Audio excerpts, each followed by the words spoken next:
Welcome, everyone. Thanks for coming out on this rainy day.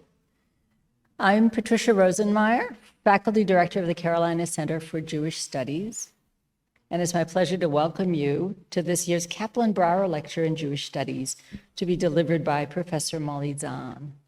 And I just want to say I'm really delighted to see so many students out there, although I gather there's some carrots being dangled, so I'm really glad to have you here.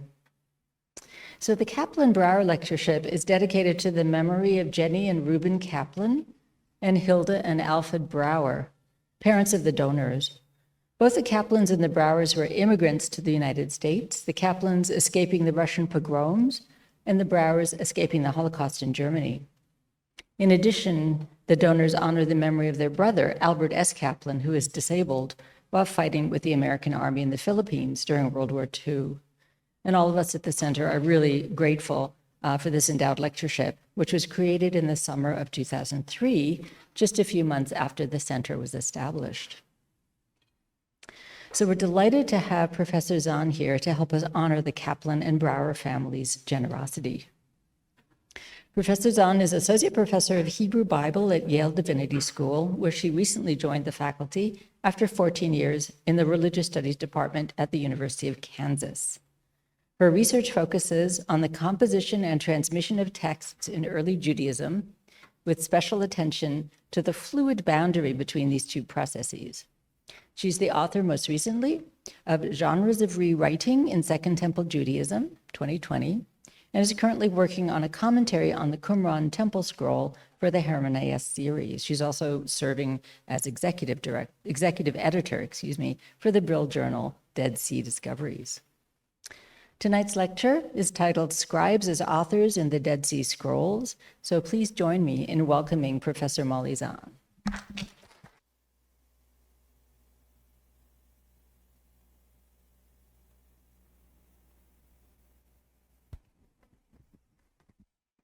All right, am I on? I'm on.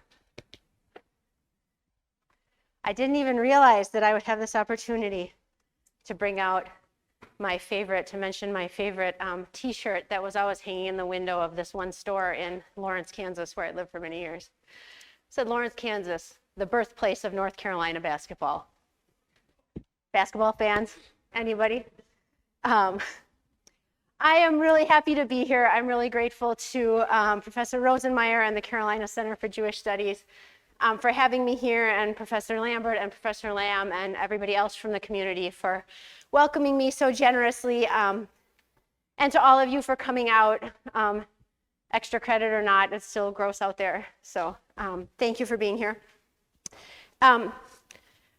I want to talk this afternoon about how the study of the Dead Sea Scrolls is fostering a new approach to thinking about the formation and development of the Hebrew Bible, what Christians know as the Old Testament and what Jews refer to as the Tanakh. This is an exciting time for those of us who work on early Judaism.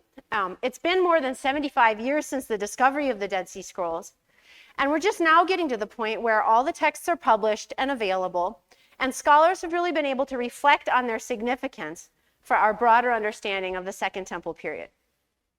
This is the case especially for the last 2 or 3 centuries before the turn of the era, which were so critically important to the eventual emergence both of early Christianity and of rabbinic Judaism. So I want to start tonight by describing a little bit what we thought we knew about the Hebrew Bible in the Second Temple period, and then talk about how the Dead Sea Scrolls have helped us see that maybe we didn't know as much as we thought we did. That is, scholars had a model for how and when the books of the Hebrew Bible were completed and collected together into the canon. But thanks to the scrolls, we now realize that there were some problems with this model. And really, it's these problems that have sent me and other scholars looking for new ways of talking about the culture of Second Temple Judaism and the place of the books of the Bible in that culture. So, spending some time on what we thought we knew and why we don't think that anymore will set us up to talk about some of my recent research focusing on the activities of scribes. So basically, I'm going to argue that thinking of early Jewish scribes as authors, as the title suggests, helps point the way to a better, more accurate understanding of how the books of the Bible came to be and of, more generally, early Jewish literary culture as a whole. All right, so here we go. The old model. So basically, the essence of the old model is that the books of the Bible, in a fundamental sense, were complete, were done by the late Persian or the early Hellenistic period. So this is like by roughly 300 BCE, end of the 4th century. The Torah was assumed to be canonized, the first 5 books of the Bible, right, the Pentateuch, was assumed to be canonized by the early Persian period in the time of Ezra. The books of the prophets also were viewed as complete and authoritative, maybe by a slightly later time, but certainly by like the 2nd century, people are like, oh yeah, there was a corpus of the Nevi'im, the prophets. And one of the pieces of evidence that people cite for this is the placement of the book of Daniel in the writings of the Jewish canon, in the third part of the Jewish canon, the Ketuvim, not in the Nevi'im. So in the Jewish canon, Daniel's in the writings. In the Christian canon, in the Christian Old Testament, Daniel's placed among the prophets. This is often taken as evidence that the prophets, like as a collection, were already closed and canonized by the time Daniel was written in the 160s BC, so it had to be placed in the writings instead. I don't agree with this, but this is the evidence that is cited. And then the writings, the final section of the canon, like were certainly seen as more fluid in the second period than the Torah and the prophets were, in part because of Daniel, like I just mentioned, but also because even later in the rabbinic period, we still see some discussion about the status of some books of the writings, especially the Song of Songs and Ecclesiastes. But these few outliers, in a way, just proved the rule. And so the idea still was that the major collection of the writings, such as Psalms and Proverbs, sort of big books in the Ketuvim, were assumed to be already fixed by the last couple centuries BCE. So I'm streamlining a little bit here, but the basic idea is that by the time the Dead Sea Scrolls were being written and stored at Qumran, mostly in the last century from like 100 BCE to 170 or 100 CE, the Bible existed. The Bible was done, except for maybe a few fuzzy edges. So that's what I've got up here. Now, this picture had implications for how scholars thought about all the other literature that we know of from the Second Temple period that didn't make it into the major canonical collections of the Bible. For instance, works like First Enoch or Jubilees or Ben Sira or the community rule from Qumran or the other finds from the Dead Sea Scrolls. In contrast to earlier periods, we have a ton of quote unquote non-biblical literature from this period. We have a lot of texts that we know of that were not in the Bible, and much of that is, of course, thanks to the Dead Sea Scrolls that we found copies of these manuscripts in the caves. But because it was essentially taken for granted that the books of the Bible were already complete, were already authoritative in this period, all this other literature that we have tended to be seen in relationship to the Bible. In fact, as I say on the slide, it tended to be seen as secondary to the Bible, and in 2 different ways. So first of all, these other texts, they weren't always later, these other texts were often assumed to be dependent upon or interpreting biblical texts. They were seen as derived from the Bible in some way. And also these texts were assumed to be secondary in authority to the Bible. So the biblical texts, it was figured, must already have been the preeminent authoritative scriptural texts, just like they became for communities later on, right? So we can see both of these assumptions operating in the kinds of labels that are often given to the literature of this period. So stuff that's outside the Bible is sometimes called apocryphal or pseudepigraphic or parabiblical literature. So like the Bible's there and all the other stuff is sort of positioned in relationship to the Bible. All right. So this is the old model for a reason. And the reason is that, as I mentioned, recent research has made clear that it just doesn't fit the data very well. Certainly, most of the books later included in the Hebrew Bible did exist in some form. And we know this because manuscripts of most of them were found among the Dead Sea Scrolls. So we have copies of different books of the Bible, most of them, almost all of them. And there's certainly evidence that many of them were considered authoritative or sacred, at least by some people. So for example, we can look at this beautifully preserved scroll of the book of Isaiah. This is the great Isaiah scroll. You can go to the shrine of the book in Jerusalem and see it. It contains the entire text of the book of Isaiah. It's super long. They don't show the whole thing at one time. This would have been a very expensive object to make. And in that sense, it's an indication of the importance of the book of Isaiah to the community that owned this scroll.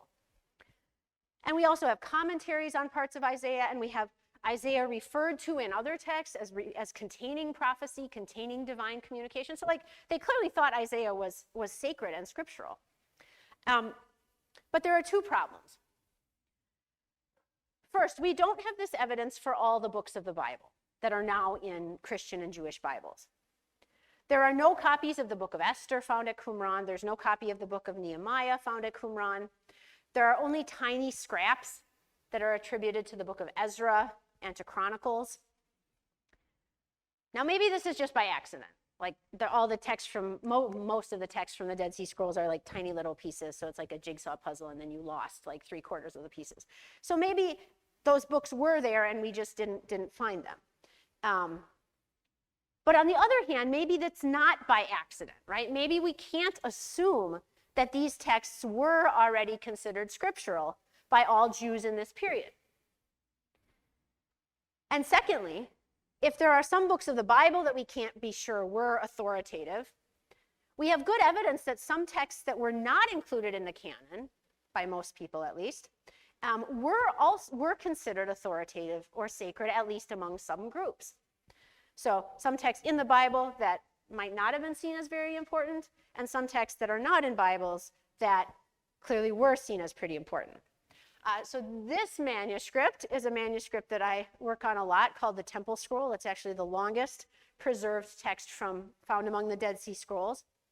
It's at least as nice, at least as well prepared and expensive, actually probably more so, as the great Isaiah scroll that I showed on the previous slide.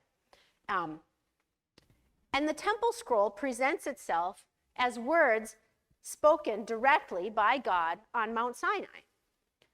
It claims to be revealed. So it seems highly likely that somebody who made this really nice copy of this text that claimed to be revealed by God, somebody thought of this text as scripture. And the same can be said for works like First Enoch or Jubilees, which are quoted or referred to in other works as authoritative. It's actually really tricky to determine exactly who thought which texts were sacred or authoritative in this period. But it's likely that any given group's collection of sacred scripture would have contained some works that ended up in the Bible, but probably not all of them. And then some works that didn't end up in Bibles that we know of, canonical collections, right? So the point is that the books of the Bible didn't have some special status in the Second Temple period just by virtue of being biblical, because that category of biblical books didn't really exist yet. And the other issue with the old model, which is what my focus is going to be today, is that the books of the Bible were also not finished. Their texts were not fixed. So the manuscripts of biblical books that we find among the Dead Sea Scrolls show all kinds of variation, all kinds of differences between them. And we'll see some examples in a little bit. Some are missing whole paragraphs. Some have whole paragraphs added that we don't know of from other places. Some are rearranged or show other kinds of differences compared to the traditional Hebrew text that has come down to us from the Middle Ages. Now, it's not that the old model wasn't aware of all of this variation. Differences between the traditional Hebrew, which is known as the Masoretic text, and the Greek translation of the Hebrew scriptures, the Septuagint, have been known since ancient times. Early Jewish and Christian communities argued about some of these differences. And once Western scholars became aware of the Samaritan Pentateuch, the version of the Pentateuch that was preserved by the Samaritan community, West Europeans started to find out about these manuscripts in the early modern period, they documented the differences there too between the Samaritan Pentateuch. This is just to prove Professor Lambert's point that something goes wrong with every talk. So I was talking about the variance between different versions of biblical text. And like we knew about these from the Greek version, from the Samaritan Pentateuch. And of course, the early publications of the great Isaiah scroll that I just showed you and these other biblical manuscripts from Qumran also showed variations.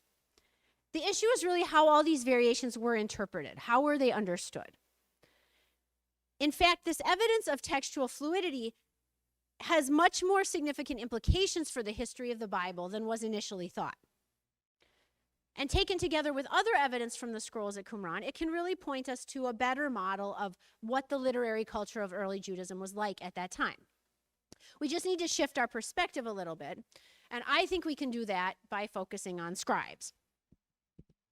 All right, so I have a scribe slide. So of course, when we're talking about scribes, we're recalling the fundamental fact that the Dead Sea Scrolls, like every other physical text, like every other textual object until the printing press was invented in the 15th century, were produced by hand. Somebody wrote them down, right, with ink and a pen or whatever other means. In the case of the scrolls, this was somebody writing with ink on leather, on prepared animal skin, or on papyrus. I'm using the word scribes in this talk to mean, in a very basic sense, these writers down of the scrolls, the people that inscribed the physical objects. And scribes also inscribed, of course, other ancient Jewish texts that we only know now from printed form, but of course, that would have originally been responsible for hand copying. And of course, scribes would have been responsible for writing a lot of other texts that have not been preserved for us. So there's a lot we don't know. Some of you may have encountered discussions of scribes as a distinctive social group in Second Temple Judaism. This is like down at the bottom of the slide. For instance, sometimes in the New Testament, Jesus debates with a group called the scribes. And like, unfortunately, we don't really know much about this group as a group, except for what the Gospels say about them, which is really not very helpful. And on the other side of the coin, we can't usually tell much about the social location of my kind of scribes, about the people that were writing down these texts. It's hard to tell from the texts that they write. They don't leave us, like sometimes in ancient Mesopotamian texts, you find nice colophons where the writer says, I'm whoever, and I wrote this text, and it's a copy of whatever that was written, right? So we get a little bit of information, and we really typically do not have that with early Jewish texts. I think it's important. I don't think we can assume that all the people that were involved in writing text, in text production in early Judaism, necessarily belonged to the same social group or social class. It wasn't like you had to be a scribe, like in a social sense, to do this work. So, or if we don't have clear evidence for that being the case. So for today, at least, I'm operating with a more basic understanding of the term scribe as simply the people who inscribed a writing surface to produce these texts. Okay. I just have a nice example here of 4Q Testimonia, which is a collection of different scriptural passages that were probably interpreted messianically, and that's why a scribe gathered them together. But it seems like this might have been something like a personal, like notes, kind of like individual notes, because it's really a pretty messy manuscript. Okay. Now, the idea of scribes as authors in the title of my talk might have struck some of you as a little bit surprising, because we are not really used to thinking about scribes as authors. Instead, people, and there I include scholars, have tended to assume that what scribes are supposed to do, the job of a scribe, was to basically be an ancient Xerox machine or copy machine. They are supposed to make a copy of the text. Scribes were the technology of text reproduction before we had printers, right? This is the sort of stereotype of the ancient scribe. When it comes to the manuscript history of biblical books, This image of scribes, as like what scribes are supposed to do is copy precisely, it works together with that older model of the texts being done and fixed to provide a particular kind of explanation for all the variation in the manuscript tradition. So since scholars assumed that the books of the Bible were complete, right, their process of composition was finished, somebody wrote them and they were done, before the time of the Dead Sea Scrolls, before the time these scribes were working, these scribes got kind of a bad rap, right? Their job, it was assumed, was to copy the received text precisely. So any changes they introduced were held to be errors or corruptions that obscured the original text of Scripture. Good scribes, a good scribe was supposed to hand on the text accurately and precisely. And scribes who made changes, whether they meant to or whether it was an accident, were essentially seen as not succeeding at their task. They were bad scribes. More recently, fortunately, let's get rid of that one for a minute. More recently, this negative view of scribes has become less widespread. We're less inclined to see scribal changes as corruptions. Instead, scholars tend to see them as witnesses to the ways the texts were being read and interpreted. So not just a scribe being sloppy. Let's see if I can do this. Sorry, that's really loud. So instead of seeing these different scribal changes as like signs of the scribe being bad or malicious or lazy or sloppy, scholars have tended to see them as witnesses to interpretation. So the manuscript variations in that sense become a valuable part of the history of interpretation. You can see how a scribe was reading a text and how they might make changes to interpret it. So scribes don't have quite as bad of a rap as they used to have. However, this doesn't really move us much beyond the old model. We still tend to separate the work of scribes who copied down the texts and maybe made some changes or edits from the work of the authors who actually wrote the biblical books and other ancient Jewish literature. So, in other words, we tend to view the process of transmission as separate from the process of composition, right? So the author composes the text, and then at some point the author is done, and then other people make copies of it and pass it along, and they might change some stuff, but they're not the author anymore. They're part of the process of transmission. So I propose that this is where we're at right now. We know the older model is anachronistic, but we still operate with this sort of stealth canon. We act as if the books of the Bible were already complete and fully authoritative, even though we should know better, I think. I think we should know better. We see all kinds of things still happening with the texts of biblical books, and examples are coming soon. But we say, well, this isn't really the compositional process. This doesn't really affect the core meaning of the books. Instead, this is part of the transmission of Scripture. This is the interpretation of Scripture. And we see all sorts of texts that are claiming to be divinely revealed or being treated as if they're divinely revealed. But we tend still to see the books of the Bible as more important, as the focal point around which everything else orbits. I don't have enough hands.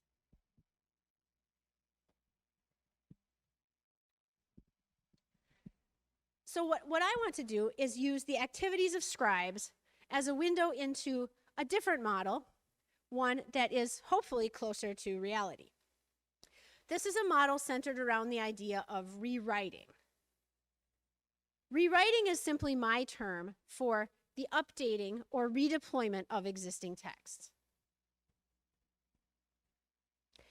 The scribal changes to biblical manuscripts that I've been talking about is one aspect of rewriting, but really it's just the tip of the iceberg.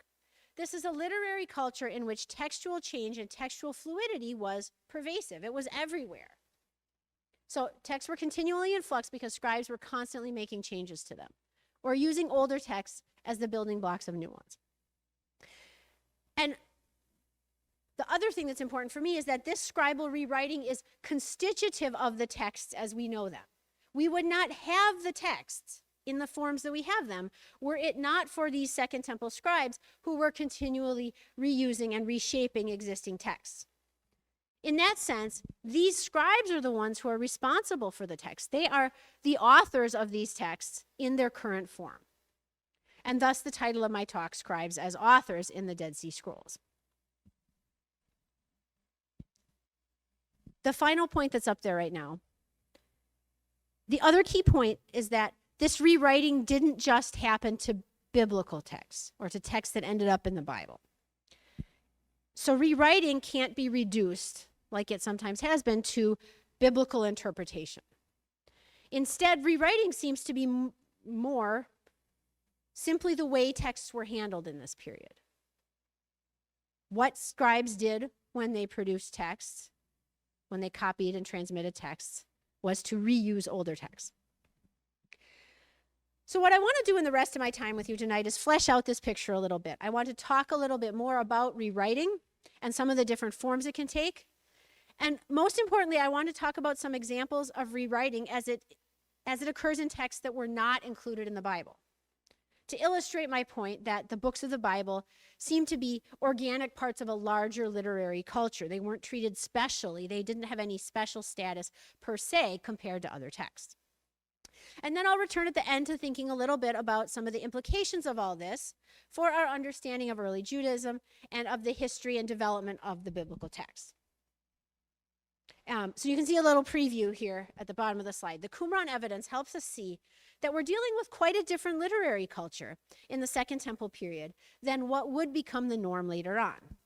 And this is a culture in which scribes continue to play an active role in the production of revelation, and one in which the books of the Bible certainly did play an important role, but they were not yet a group that was marked off from or given special status over against other literary texts. Okay. So I like to think about rewriting. This is shameless self-promotion. I talk about two main types of rewriting here, and I flesh all this out in my book, if you care, that I think helps us organize how we look at this scribal creativity, this work of scribes in reshaping the text.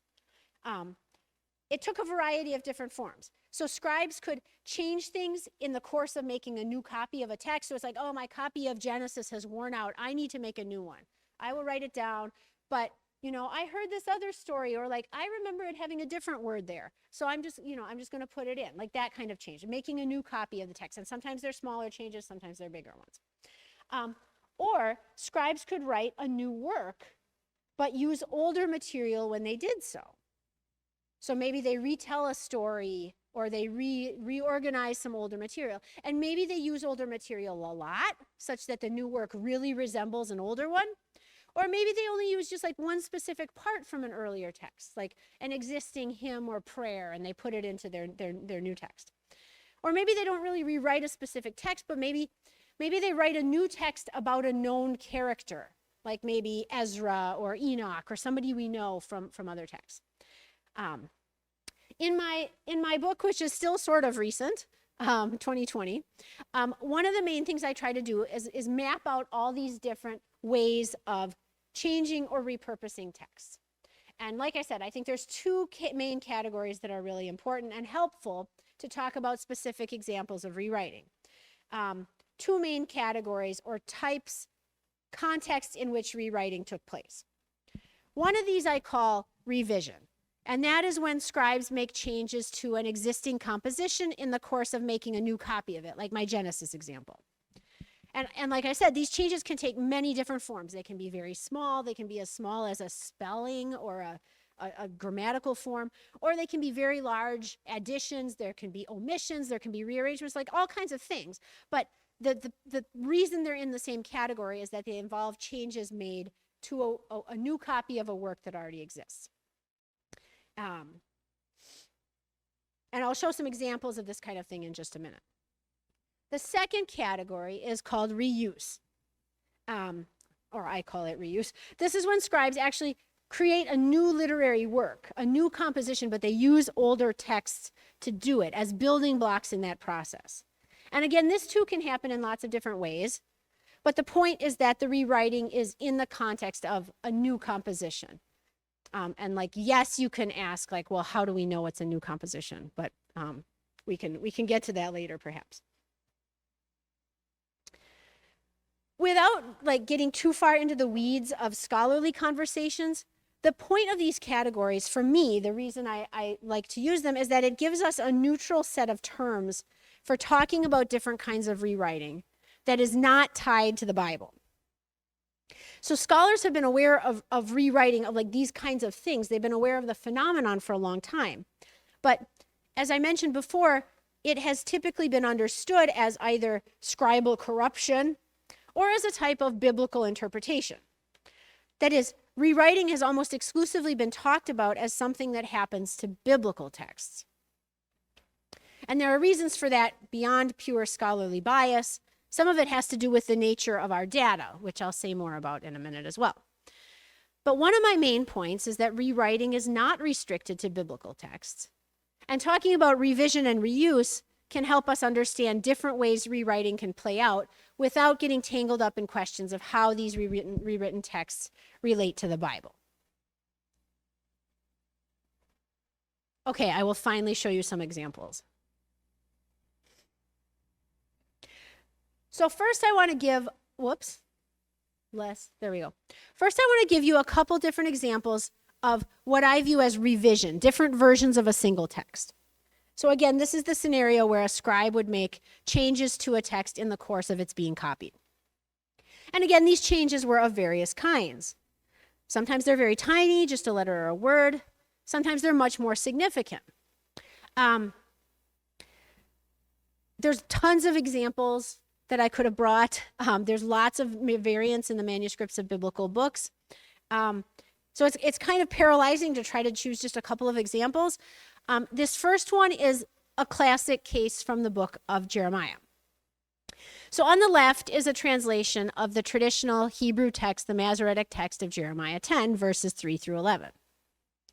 On the right is the text as found in the Greek translation and also in one of the Hebrew Jeremiah fragments that we found at Qumran among the Dead Sea Scrolls. And you can see that verses 6 through 8 and verse 10 are missing. So what happened here? Either two possibilities. Either one of the scribes behind the version on the right at some point omitted these verses, or, as is more likely, some scribe behind the version of the left on the left has added them into the shorter version, right? So two different versions of Jeremiah 10, just to give you a sense. Another example, which I like to talk about, it likes to double me. There we go. Is from a manuscript of the Pentateuch found at Qumran called, with the sexy title, 4Q365 or 4Q Pentateuch C. You can see on the left, okay, and so the context is we apparently have an added song sung by Moses' sister Miriam. On the left is the translation of the traditional text of Exodus 15. The beginning of Exodus 15, so this is after the Israelites have been led through the Red Sea, have escaped from Pharaoh, and Moses sings a long song, like almost 20 verses long, celebrating the defeat of the Egyptians at the Red Sea. And this is a great example of seen by some as this early biblical poetry, this nice, robust song. After that, it continues in verse 20, so Moses is done. Miriam, Aaron's sister, comes out, and all the women went out after her with tambourines, and they sing a song. But her song is only one line long, verse 21. And what is more, I don't have it on this slide, but her song, the one line of her song, is exactly the same as the first line of Moses' song earlier in Exodus 15. So, it's a pretty unsatisfactory song. So in the manuscript on the right is the Qumran manuscript, you can see it seems a scribe has corrected this situation. So you can see the remains of verses 20 and 21. So the green, all the women went out after her. You can see that on the right That's preserved, so you know you're in Exodus 15, verse 20. And then the next fragment has like, 6, 7 lines of stuff that's not there in the texts of Exodus that we know, but seems pretty clearly to be a song of praise. You are great, O deliverer. There's reference to the context. They have perished in the mighty waters. And then after this is all done, in line 8 there, you can see the resumption of the text from Exodus 15, verse 22. They're done with their songs. Moses led Israel onward from the sea. So it seems like some scribe, so like this is very fragmentary, right? That's a picture of the actual manuscript on the left, and you can see how crinkly and torn it is. We can't see the whole thing, but we can see enough to deduce that someone has given Miriam a proper song, right? By inserting it right into the text of Exodus 15. Okay. Now, as I said, these kinds of changes are very well documented for manuscripts of biblical books. However, so this might suggest, and sometimes people have suggested, that these kinds of revisions are something that happened specially to biblical books or to biblical texts more than other texts. But I don't think this is true. The fact that we see them more often in biblical texts is actually sort of a trick of the light. It has to do with the nature of our evidence. In order to be sure that we have such changes taking place, you need to be able to compare different manuscripts. So you need to have multiple copies of a given text. And we have lots of biblical manuscripts, so there's a lot more to compare. Texts that weren't included in the canon don't have an equally robust manuscript record. And therefore, we don't have as many opportunities to deduce whether changes were made to them in the course of their being copied. However, we do have some examples. Among the Dead Sea Scrolls, we have a fair number of non-biblical texts that do exist in multiple copies, and we're often able to see the variation between these copies, sometimes precisely the same kinds of changes that are attested in biblical manuscripts. So I have here one of the clearest examples of this from the Cave 1 and Cave 4 copies of the Community Rule, or Serach HaYachad, which is a really well-known text that describes the organization and purpose and regulation of a sectarian community like the one at Qumran. So just as one version, remember Jeremiah 10 had several additional sentences in one version compared to the other, here we can see that the Cave 1 version on the left has additional material compared to the Cave 4 version on the right. So the takeaway here is that, at least in general terms, both texts that ended up in the Bible and those that did not were treated in the same ways. Both were routinely revised and expanded as they were copied.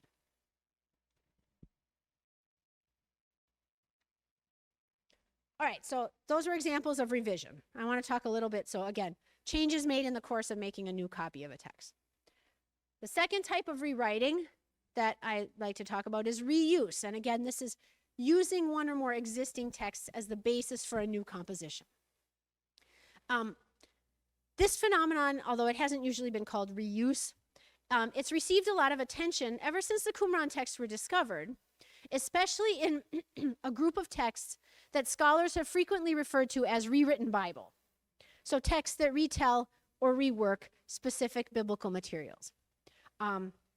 If you've ever seen VeggieTales or the Simpsons Bible stories, you have experienced rewritten Bible.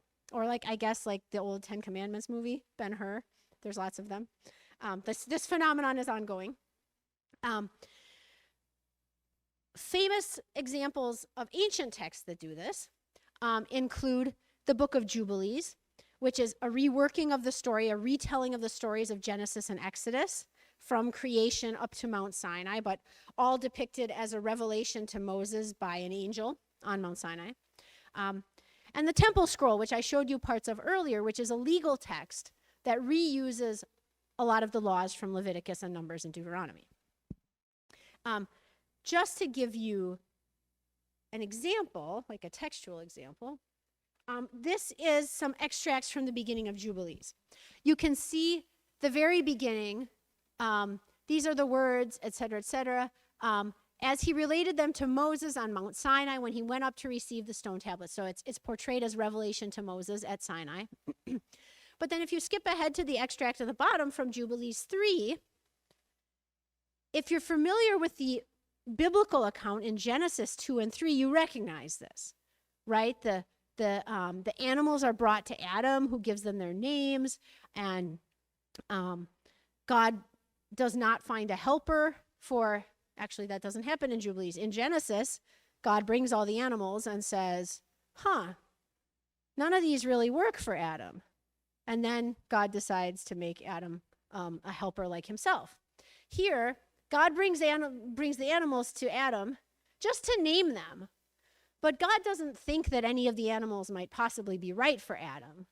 So Jubilees changes the text to sort of clarify that point and make God seem a little more on top of things. But the point is that this story is recognizable, right? It has some differences. And if we had more time, we could read carefully and pull some of those out. But it's the same basic storyline, but with some differences. And this continues throughout the book of Jubilees.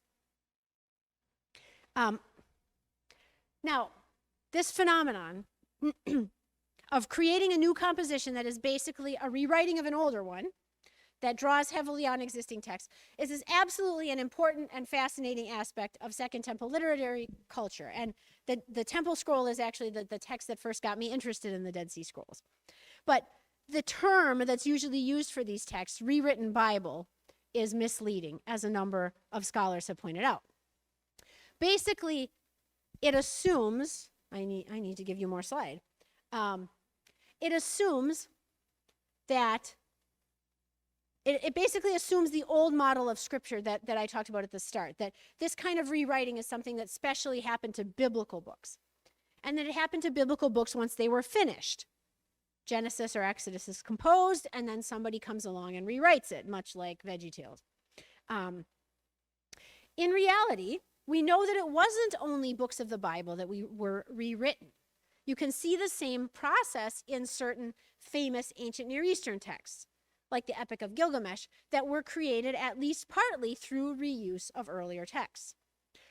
And we can sometimes see that certain biblical texts themselves were produced in the same way. So parts of the book of Deuteronomy, famously, were created by revising the earlier laws of the covenant code in Exodus. So this is a form of composition. This is a form of authorship. It can't be reduced to a mode of biblical interpretation.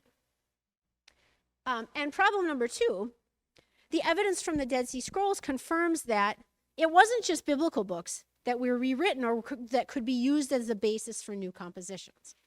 So I can't go into detail here, but for example, it seems that both Jubilees and the Temple Scroll were themselves rewritten or used as a source by other texts. And in some of the core texts of the community at Qumran, we find textual overlaps between different compositions. One great example of this is the so-called penal code, which is a list of specific infractions that members of the community might commit and the punishments received for committing them. And I have a little schema here.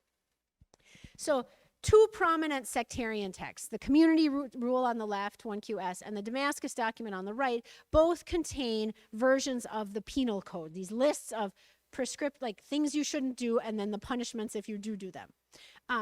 You can see they're not identical, but you can see also that you have some of them in the same order. Like there's a lot of overlap and they're in the same order. And I haven't included the punishments here just to keep it a little simpler. They're not always the same, and both texts have some additional material that doesn't occur in the other. But it's pretty clear in this case that one of the texts rewrote the other. Like there's some literary relationship here. One of the texts rewrote the other, or both rewrite an earlier common source.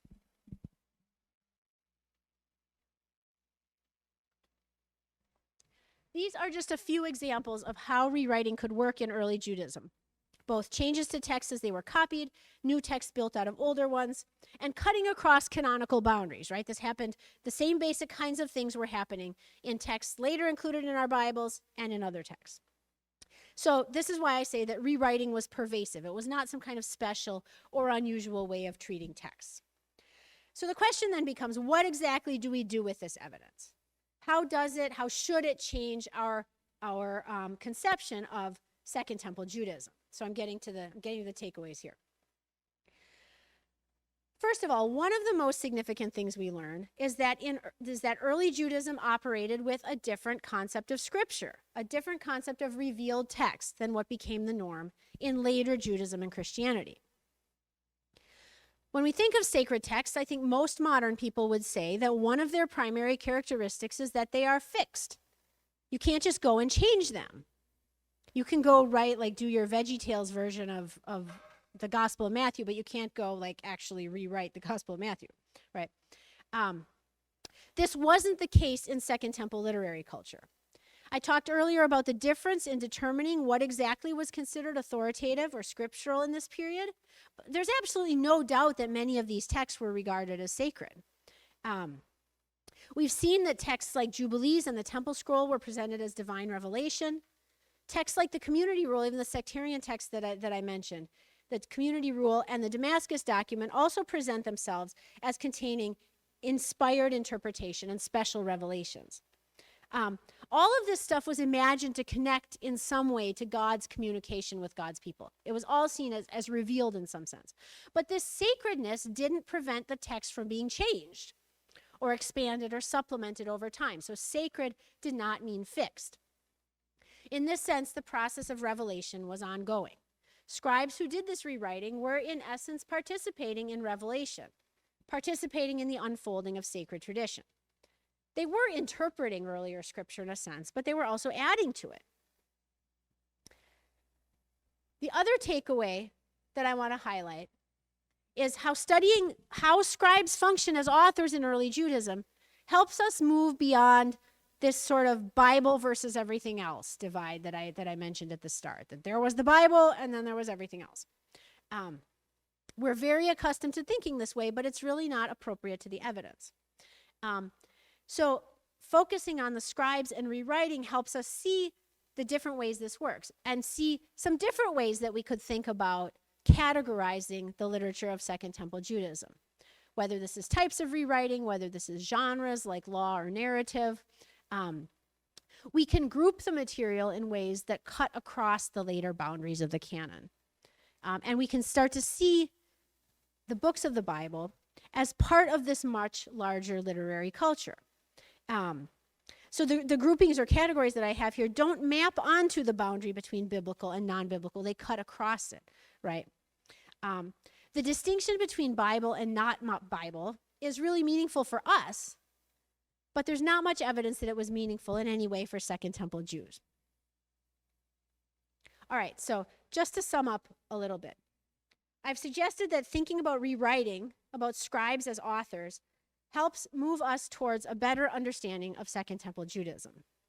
This was a textual culture in which revelation was in various senses seen as ongoing and continually accessible, and in which books that were later collected together in the Jewish and Christian canons circulated as parts of a much broader set of texts. Of course, that better understanding of the culture in which they were produced leads also to a clearer appreciation for the processes by which the books of the Bible came to be what they are. Instead of viewing the Bible as something that already existed prior to the Second Temple period and sort of just passed through this period relatively intact, we can see in our manuscript evidence that the texts are actually growing and changing and developing in different directions. We can see the texts becoming what they are. So the versions preserved only in the Judean desert caves, alongside this vast wealth of all these other sacred texts that we have, highlights, for me, they really highlight the twists and turns of history, the contingencies, the human choices that resulted in the eventual establishment of the scriptural canon in the form that we know it today.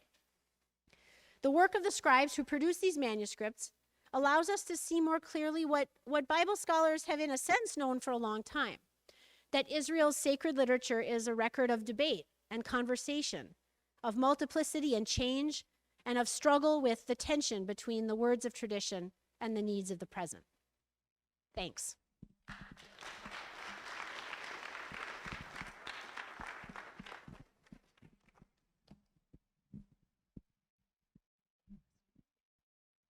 Thank you so much. That was amazing. And we have some time for questions. Ooh, great. I was going to take the first one, but Arya.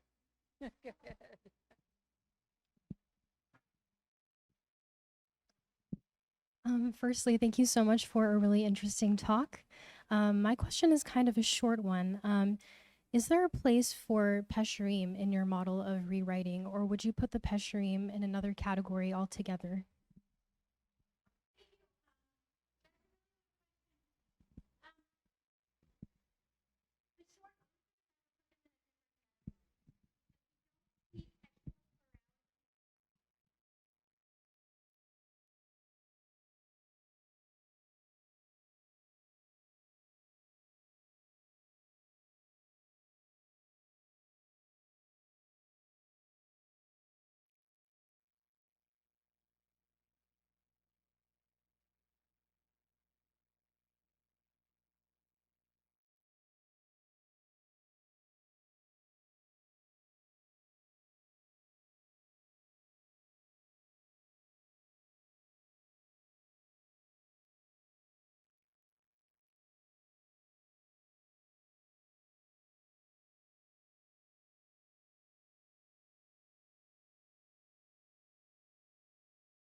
Yeah, it's green. Oh, there we go.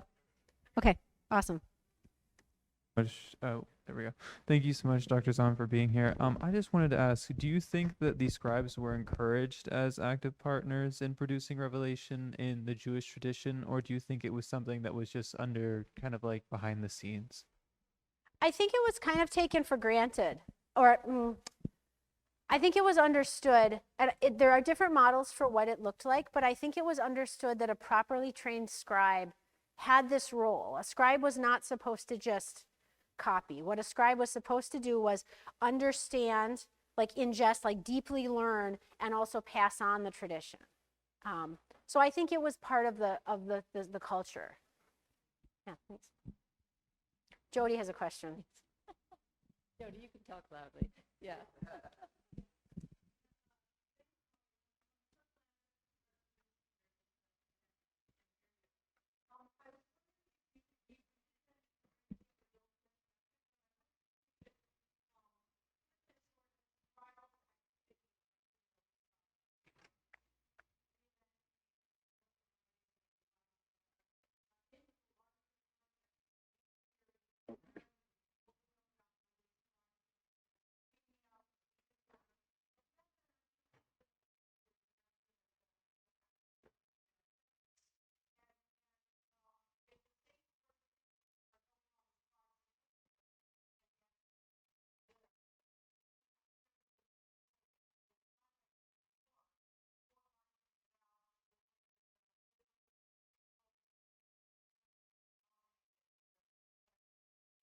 Yeah, thank you. So we do have a lot of evidence for textual fluidity, different forms of texts throughout.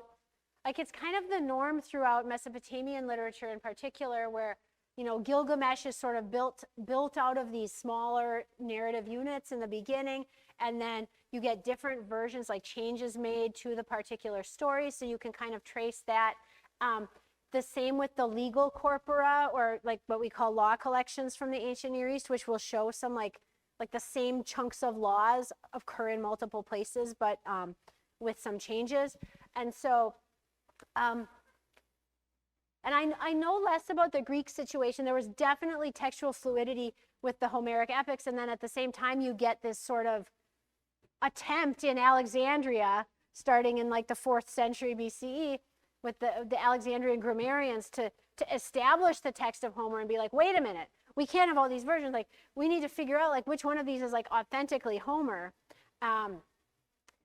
It seems like it wasn't very successful, right? Like they did all this stuff and like, no, that wasn't original, and this, right? And they did this elaborate like annotation. But as far as I can tell from what I remember, these like vulgar or non, these very pluriform editions of Homer continued to be used for hundreds of years.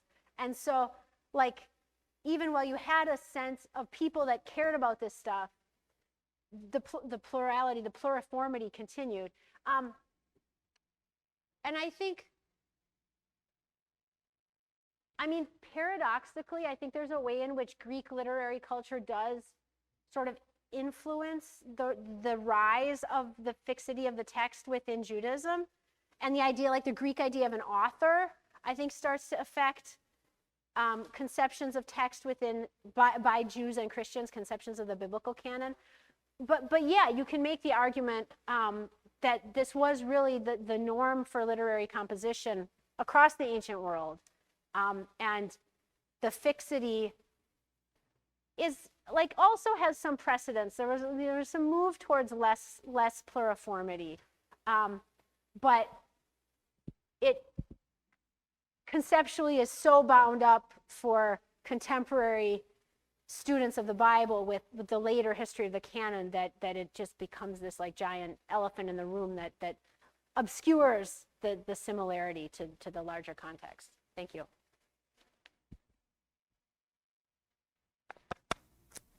There's one in the middle. Whoops.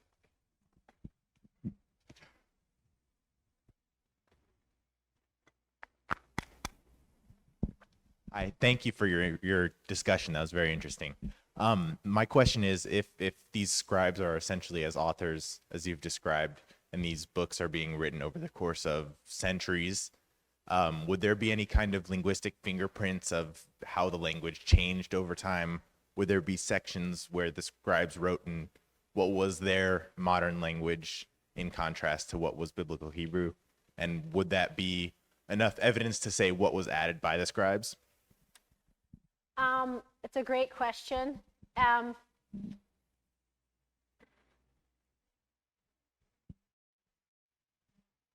There are occasional examples that can fall into that category, or sometimes differences are explained as like if a rare or obscure or confusing word is replaced by a more clear word, like a more common word, you're like, oh, okay, somebody's.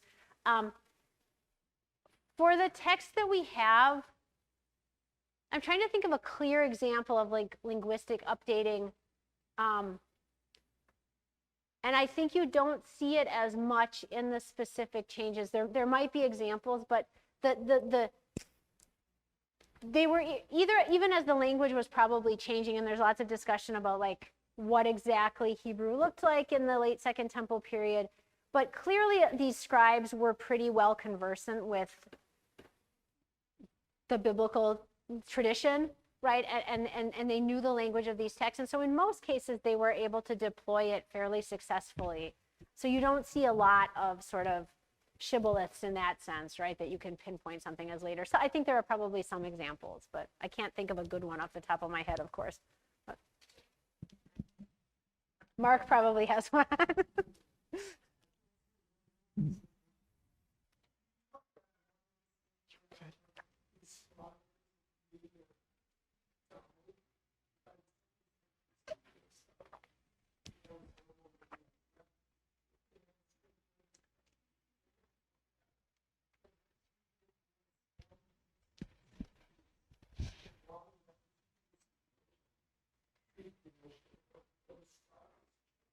I mean, yeah, and so Professor Butler is asking when did the notion of the scribe change to what we all, to this more mechanical idea of reproduction?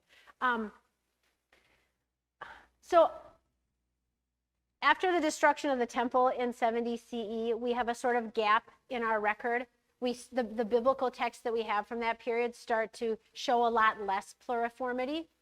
Other texts continue to show a fair amount of pluriformity, but it does seem that whatever, and we have this, like we don't know exactly how things shook out, but by the time we do start to see an interest in precise preservation.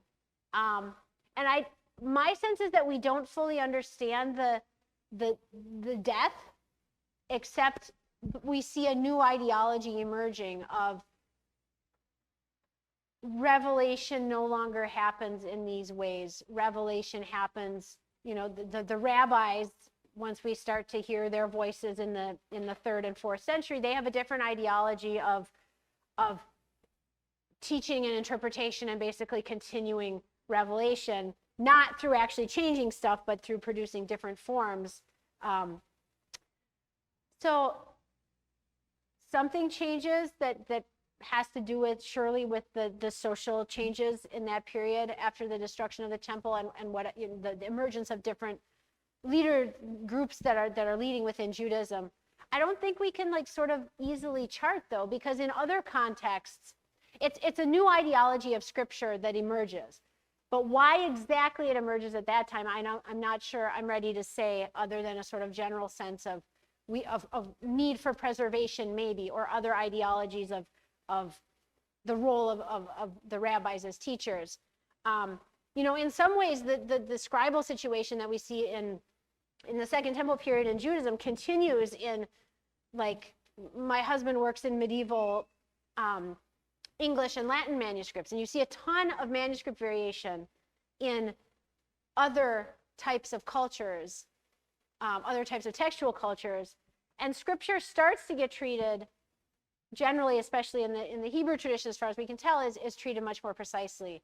But I'm not sure we have the full picture of exactly why. We see the shift, but exactly why these choices were made is not clear to me. There was somebody over here. Something I'm curious about is, given the place of authorship in the modern day, where a certain power dynamic is imposed between the author and their power over the text itself, how can we reconcile asserting these past scribes as authors as you described them without sinking into that typical idea of how authorship functions in the modern day? That's a fair question. I mean,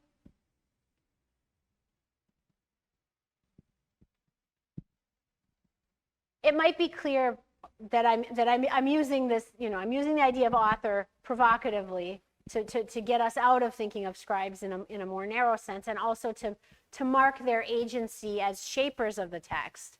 And then I think we're bound by the data to try to do the best we can to recognize that what it means to shape a text, what we might consider authorship, was something that was done communally, collectively. It didn't look like what most of us think of authorship as today. So if we view, I guess you could argue that I'm taking part of the idea, the modern idea of authorship, the agency of text production, and trying to use it without bringing in all that other baggage. But, so maybe it's impossible, but scribes as composers, scribes as constitutors of the text, I think using a lot of different language sometimes can actually be helpful to get at a certain thing without the baggage. But yeah, fair point.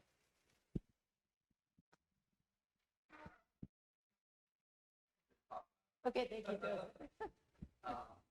So, thanks for having me. In thinking about, so if we, and I agree, need to shift our conception of what the ancient scribes sort of understood as scripture, where there wasn't kind of the same notion of scripture that had emerged as we know it. For me, I wonder, the question that strikes me is, what could we say about what is the center of how they're conceptualizing the tradition, I guess, in a way? And you mentioned a few points, the examples of, say, another story of Abraham, where, stuff about Enoch that, is not in the biblical text or whatnot. Would you go as far as to say that in a certain sense that a lot of these characters, like the biblical characters, that themselves could be a sort of center where understood that there are these figures, right, historically in kind of the life of Israel, and that, you can have all these additional David songs or, other textual resources, but it's not the textual corpus that is what defines the tradition, but it's so there's creativity perhaps in that, so long as they're distributable to these figures. I mean, yeah, no, I think I think I would agree that it's. I mean, there is a shared tradition. There's a shared. I don't know if you want to call it literary heritage or cultural memory or like inherited discourses that are continually renewed and new stuff comes in, and like you can think, I mean, I'm thinking of like, like Babylonian astronomy coming in largely in like the Enoch material. So like new infusions come into the tradition, but yeah, I think like you can, it's not that there's no center or no, I mean, I do think not everybody necessarily agreed on everything, but certainly some traditions were more central and more popular and formed a sort of, and like what we would loosely call Torah is one of those sites, right? And I think it's characters, I think it's like law in some sense, right? Like types of discourses that are associated with God as lawgiver. So yeah, I mean, I think there's ways to reframe what was significant outside of the framework of biblical books, and yeah, that's a helpful way to do it. Thanks. Patricia, you're never going to get to ask your question.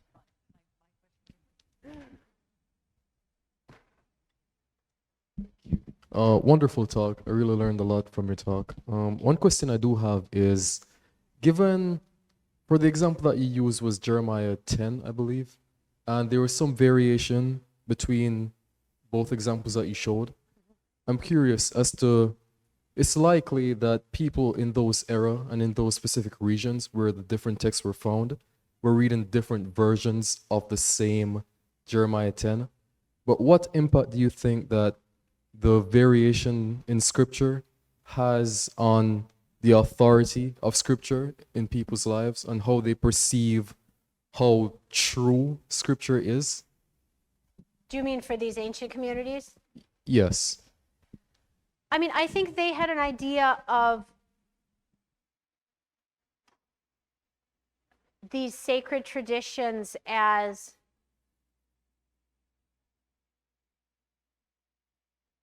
I think inherently plural and also inherently like limited. Like they would have, I think the idea is that they would have assumed that there is more. I mean, first of all, if I'm right that the scribal culture, I shouldn't go that way because I think you're talking more about communal perception of the text. But I think it wouldn't have mattered to them. I mean, it seems clear that it didn't really matter to them because we have these different texts and we have them side by side at Qumran. I think they would have understood that maybe different scribes received things differently at different times, or that God reveals different things at different times, or that scribes continue to unfold the traditional revelation. That something like a prophecy to Jeremiah, could have continued to develop. It wasn't so connected to, even though it's like there's a character Jeremiah to which this stuff is attributed. It would have been imagined not so much as like this is the text of Jeremiah, but that there's a bunch of stuff out there related to Jeremiah, and wow, this version just has a little more stuff that Jeremiah said, and like that's cool. Right? Like, I don't think there's no sign that they would have sort of recognized these things as external or non-truthful in that sense. So I think they had a more expansive concept of revelation.